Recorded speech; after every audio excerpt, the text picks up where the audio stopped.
Hello guys, welcome back. Welcome to Books and Stories by Ronak. I hope you all are doing great.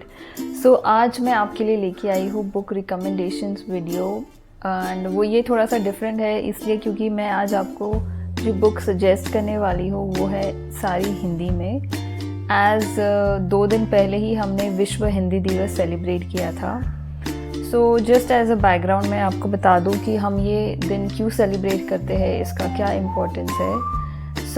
विश्व हिंदी दिवस आता है जनवरी 10 को and ये दिन सेलिब्रेट करता है it marks the anniversary of the first world Hindi conference जो हुआ था back in 1975 and it was inaugurated by the then prime minister Indira Gandhi. उसकी एनिवर्सरी के उपलक्ष्य में हम ये दिन मनाते हैं एंड वैसे आप में से कुछ सोच रहे होंगे कि हम एक हिंदी दिवस भी मनाते हैं, सेलिब्रेट करते हैं जो आता है सितंबर 14 को। बट वो दिन इस दिन से थोड़ा सा डिफरेंट है बिकॉज ऑन सितंबर 14, 1949 हमने हिंदी को as one of India's official languages adopt किया था। उस उपलक्ष्य में हम हिंदी दिवस मनाते हैं। बट जो विश्व हिंदी दिवस होता है वो हम इसलिए मनाते हैं क्योंकि हम अपने लैंग्वेज को, हिंदी एज अ लैंग्वेज को प्रमोट करना चाहते हैं, उसका अवेयरनेस बढ़ाना चाहते हैं politically, culturally and also as a linguistic language. And also हम प्रमोट करना चाहते हैं कि हिंदी को as a mode of communication use किया जाए विश्व भर में। इसलिए हम वो दिन मनाते हैं। And let's begin. आज की जो 5 बुक्स मैं आपको रिकमेंड करने वाली हूँ, दीज आर वेरी क्लासिक्स। कुछ इसमें से क्लासिक है, कुछ साल पहले ही पब्लिश हुई है एंड मैंने हर टाइप की बुक इंक्लूड किया है। So I hope you will love the books. So let's begin. तो आज की हमारी पहली किताब है गुनाहों का देवता बाय धर्मवीर भारती। अब ये बुक सबसे पहले पब्लिश हुई थी इन 1949 एंड इसका 55th एडिशन पब्लिश हुआ था इन 2009। ये कहानी है चंदर और सुधा की। चंदर एक ऑर्फन है, एक अनाथ है और वो अपने कॉलेज में एक रिसर्च स्टूडेंट है और उनके ही कॉलेज के एक प्रोफेसर की बेटी सुधा से उन्हें प्यार हो जाता है। अब धीरे धीरे टाइम के साथ उनका रिलेशनशिप काफ़ी डीप और स्ट्रॉन्ग बन जाता है। पर चंदर लोअर कास्ट का है और उसी वजह से वो सुधा के पिता से उसका हाथ मांगने में डरता है। अब आप सोचोगे कि ये तो एक नॉर्मल लव स्टोरी है, लड़का लड़की, उनके बीच का प्यार, फिर उस प्यार की वजह से उनके स्ट्रगल्स, उनका सैक्रिफाइस, जो और रिस्पॉन्सिबिलिटीज़ होते हैं वगैरह वगैरह। But listen to me. Actually कैसा है ना कि ये किताब ऑथर ने इसलिए लिखी थी ताकि वो उस समय के सोशियो इकोनॉमिक डिवाइड को एक आईना दिखाना चाहते थे। हम जब पैदा होते हैं तो हम जिस सोसाइटी में बड़े होते हैं, पले बड़े होते हैं, हमसे ऐसा एक्सपेक्ट किया जाता है कि हम उस सोसाइटी के rules and regulations and ideals के हिसाब से बिहेव करें। हमारी जो चॉइसेस होते हैं, हमारे जो ओपिनियंस होते हैं, उस सोसाइटी के स्टेटस के हिसाब से हमें जज किया जाता है। पर जब ऐसी कोई सिचुएशन आती है किसी इंडिविजुअल की लाइफ में जहाँ उसे उस सोसाइटी के आइडियल्स से अलग सोचना पड़ जाए तो वो ऑब्वियसली रिबेल करता है, उसके अगेंस्ट जाता है, सोसाइटी के अगेंस्ट जाता है। तो इस बुक में, इस कहानी में इस ऑथर ने भी यही दिखाने की कोशिश की है कि टाइम के साथ धीरे धीरे एक सोसाइटी को एडजस्ट होना बहुत ज़रूरी है, कि कैसे उन्होंने अपनी सोच, अपने आइडियाज़ को चेंज करते रहना चाहिए to fit in the generation, to fit accordingly to the time. तो यही इस बुक की कहानी है। 250-260 पेजेस की ये किताब है। इजीली आप इसे 2 या 3 दिन में पढ़ सकते हैं, बट बहुत ही ब्यूटीफुल स्टोरी है। अब सोचिए ये किताब लिखी गई थी इन 1949। उस समय में ये सोशियो इकोनॉमिक डिवाइड तो कितना बड़ा था, caste and religion and society को लेके। तो उस टाइम पे बहुत मुश्किल होता था अगर आप किसी को पसंद करते हैं तो उसके साथ बात आगे बढ़ना वगैरह वगैरह। तो आई रियली होप कि ये बुक आपको पसंद आएगी। वैसे एक फैक्ट मैं आपको बताऊँ तो इस बुक को मूवी में बनाने की भी कोशिश की गई थी इन 1969, जिसमें अमिताभ बच्चन और जया बहादुरी को लिया गया था, बट कुछ कारण वो फिल्म कंप्लीट नहीं हुई। So this is the first book that I have for the Hindi book recommendations. तो आज की सेकेंड बुक है आपका बंटी बाय मन्नू भंडारी। ये बुक पब्लिश हुई थी इन 1971। इसकी कहानी थोड़ी सी डिफरेंट है। इस कहानी में ये बताया गया है कि एक 9 साल के बच्चे के पेरेंट्स का डिवोर्स हो जाता है और उस कारण उस बच्चे के ऊपर क्या असर पड़ता है।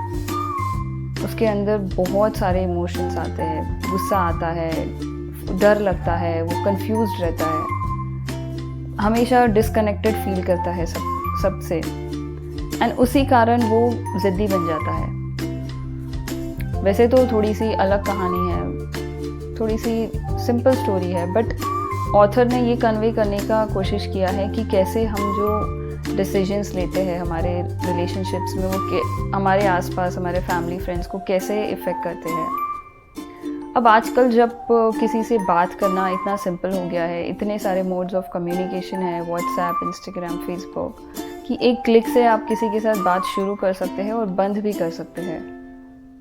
तो यही एक रियलिटी दिखाने की कोशिश की है। अब ये जो दोनों किताबें मैंने आपको सजेस्ट की है, अगर आप सोचो तो ये दोनों का आज के टाइम में कितना ज़्यादा इम्पोर्टेंस है। उस टाइम पे ये किताबें लिखी गई थी जबकि जैसे कि ये किताब है आपका बंटी 1971 में पब्लिश हुई थी। तब तो इतनी बात करने के मोड्स ऑफ कम्युनिकेशन भी नहीं थे, बट स्टिल लोग एफर्ट्स डालते थे ताकि एक रिलेशनशिप सर्वाइव करे। ऐसा नहीं है कि आज नहीं करते हैं एफर्ट्स, बट कहीं ना कहीं शायद they affect a person's ability to make decisions and it obviously strains their relationship. So ये एक दूसरी कहानी है जो बहुत ही ब्यूटीफुली लिखी हुई है एंड आई फील लाइक आपको पसंद आएगा ये किताब पढ़ना। आज की हमारी थर्ड बुक है शतरंज के खिलाड़ी बाय मुंशी प्रेमचंद। अब भले ही आप किताबें ना भी पढ़ो तो आपको पता ही होगा कि मुंशी प्रेमचंद हमारे इंडियन लिटरेचर के बहुत बड़े ऑथर थे। ये बुक पब्लिश हुई थी इन अक्टूबर 1924। अब इस बुक के 2 मेन कैरेक्टर्स हैं, Mirza Ali and Mir Ali, and they are deeply involved in a game of chess. शतरंज के खेल में वो इतने गुम हो जाते हैं कि अपने फैमिली की तरफ, अपने सोसाइटी की तरफ सारी रिस्पॉन्सिबिलिटीज़ भूल जाते हैं। अपने काम को लेके एकदम इररिस्पॉन्सिबल हो जाते हैं एंड उन्हें ये होश भी नहीं रहता कि हम एक फाइट में है, एक वॉर पे है विद ब्रिटिशर्स। एंड इसी इररिस्पॉन्सिबिलिटी के वजह से वो अपना शहर खो देते हैं ब्रिटिशर्स को। ब्रिटिश आक्रमण करती है पर वो चेस के गेम में ही इतने गुम रहते हैं कि वो भूल जाते हैं। एंड ये बहुत ही अच्छी स्टोरी है, बहुत शॉर्ट स्टोरी है, इंटरेस्टिंग है। वैसे तो इस बुक के ऊपर एक मूवी भी बनी थी 1977 विच goes by the same name and उस मूवी को नेशनल अवार्ड भी मिला था। बट मूवी से ज़्यादा मैं रिकमेंड करूँगी कि आप ये किताब पढ़ें, बिकॉज एज मैं हमेशा कहती हूँ किताबों के पन्नों में खो जाने का अपना अलग एक मज़ा होता है। एंड मैं एक्चुअली पर्सनली प्रेफर करती हूँ कि मैं अगर मूवी बनी भी हो बट स्टिल आई प्रेफर कि मैं बुक पढूँ। एंड अगर आप हिंदी लिटरेचर पढ़ना स्टार्ट करना चाहते हो so Munshi Premchand is the best author to start with. उनकी कहानियाँ बहुत ही डिफरेंट, बहुत ही अच्छी होती है, जैसे कि ये वाली है। सो या that is the next book. आज की हमारी फोर्थ बुक है काशी का अस्सी बाय काशीनाथ सिंह। अब ये नाम से तो आपको समझ ही गया होगा कि ये किताब है बनारस के बारे में। ये बुक पब्लिश हुई थी इन 2004।